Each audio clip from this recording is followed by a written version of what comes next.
choose the opposite of the underlying words ሰላም እንዴት ናችሁ? ዛሬ ደግሞ የምናያቸው ምርጥ የሆኑ ጥያቄዎች ናቸው። በደንብ ተከታተሉኝ። የተሰመረባቸውን ቃላት ተቃራኒ ነው የምንፈልግ ማለት ነው። የተሰመረባቸውን ቃላት ተቃራኒ ና number 1 he was an August man in our company August ወሩ ነው ታውቃላችሁ። ግን ለምሳሌ በሌላ አባባል ደግሞ ሌላ ትርጉም አለው። ነሐሴ ማለት ነው ኦገስት ታውቃላችሁ። ስለዚህ he is an August man ከተባለ ደግሞ ለሰው ከሰጠነው ደግሞ በጣም እጅግ የተከበረ ሰው ማለት ነው። ዲግኒፋይ ማለት ነው። ተመሳሳይ። ስለዚህ የዚህ ተቃራኒ ማን ይሆናል ማለት ነው? undignified ዲ ይሆናል ማለት ነው። መልሳችን ዲ ይሆናል። so the answer should be D ተቃራኒ ምን ይሆናል? undignified። ሁለተኛው ደግሞ he or she presents an extraordinary speech in a hall በቃ በአዳራሽ ውስጥ በጣም እጅግ ማራኪ የሆነ ንግግር አካሄዳለች ማለት ነው። ስለዚህ ኢምፕሬሲቭ አስደሳች ነው። ኤክስትራኦርዲናሪ ማለት uncommon or unusual ማለት ነው። ስለዚህ ተቃራኒው ማን ይሆናል ማለት ነው? common እና usual ይሆናል ማለት ነው። the answer is the next one is question number 3 in Africa there are a lot of poachers of wild animals poachers ማለት ህገወጥ አዳኝ ማለት ነው። illegal hunters ስለዚህ ማን ይሆናል ማለት ነው? መልሳችን yes you are right keepers ይጠብቃሉ ማለት ነው። አኒማሎችን ዋይልድ አኒማሎችን በደንብ አድርገው ይጠብቃሉ ማለት ነው። next one number 4 the police officer ordered him to sentence the criminals ሴንቴንስ ምንለው በእኛ አባባል ምንድነው? አረፍተ ነገር እንላለን። ግን ሴንቴንስ ማለት ደግሞ ሌጋል ፓኒሽመንት ሊሆን ይችላል።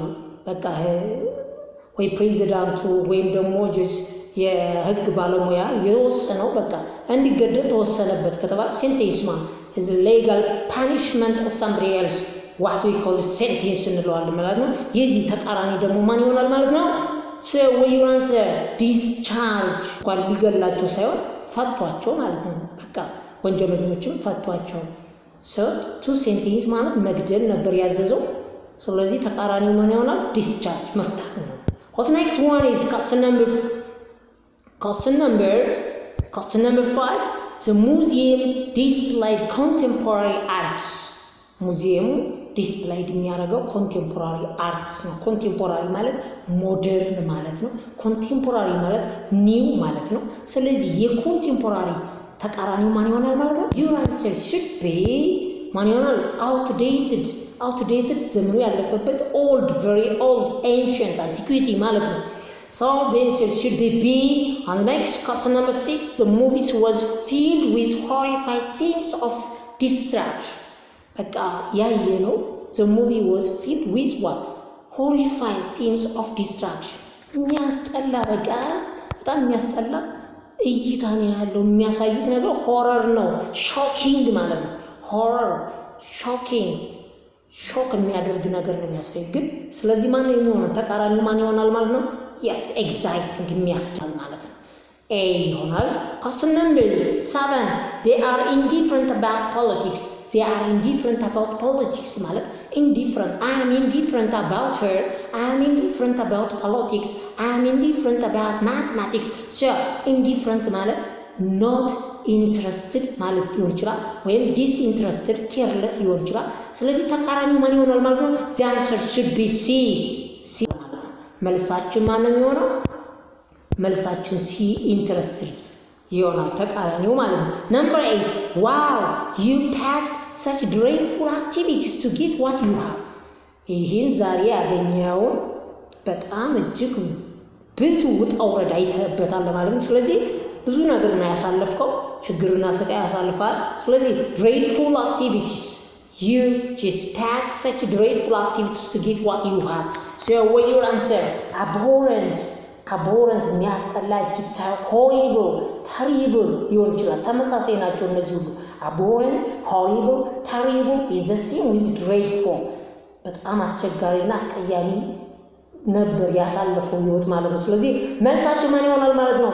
pleasant ተቃራኒው the answer should be pleasant. so question number 9 the people needed convenient measures of time to help them identify the correct time. convenient ማለት በጣም ምቹ ማለት ነው። የዚህ ተቃራኒ ደግሞ ማን ይሆናል ማለት ነው? yes you try your best. so the answer should be D. C difficult to use ይሆናል።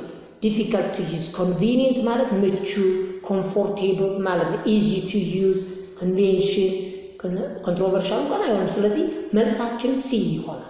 question number the last two questions they are ubiquitous that we can see them everywhere እዛም በጣም በተለያየ አቅጣጫ ብትሄድ እነዚህን ሰዎች ታገኛቸዋለህ። everywhere they can be seen everywhere we can see them በጣም በየቦታው እናያቸዋለን። ምን ይባላል እንደዚህ አይነቱ ሰው? ubiquitous you are ubiquitous everywhere ካለ ሁሉም ቦታ ብትሄድ ታገኘዋለህ ይህን ሰው ማለት ነው። ስለዚህ what's your answer?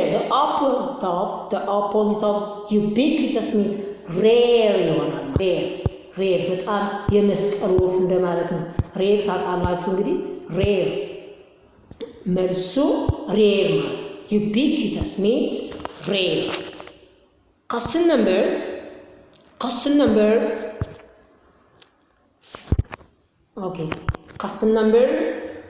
11 the judge procrastinated to give the exact verdicts of the arrests ይላል። the judges procrastinated to give the exact verdicts of the arrests እስረኞቹ የታሰሩት ማለት ነው። ስለዚህ ዳኞች ሆን ብለው ምን አዘገዩት? ፍርዱን የታሳሪዎችን ፍርድ ለመስጠት ዳኞች ሆን ብለው አዘገዩት። the judges procrastinated to give the exact verdicts of the arrests ማለት ሆን ብለው አዘገዩት። ስለዚህ procrastinated ማለት ሆን ብሎ አንድን ስራ ማጓተት ወይም ደግሞ ማዘግየት ማለት ነው። so what you answer ተቃራኒው ማን ይሆናል ማለት ነው? easy to what eager to adjudicate ማለት በጣም ፈጥነዋል ማለት ቸኩለዋል ፍርድ ለመስጠት። eager to adjudicate ማለት በጣም ለመወሰን ጓጉተዋል ማለት ነው። ይሄኛው ግን ምንድነው ጥያቄው? procrastinated ማለት ማዘግየት ነበር፣ ግን ቸኩለዋል ማለት ነው። eager to the answer should be what ማን ይሆናል ማለት ነው? መልሳችን የሆነው C ይሆናል ማለት ነው። eager to adjudicate. okay, thank you for watching this video.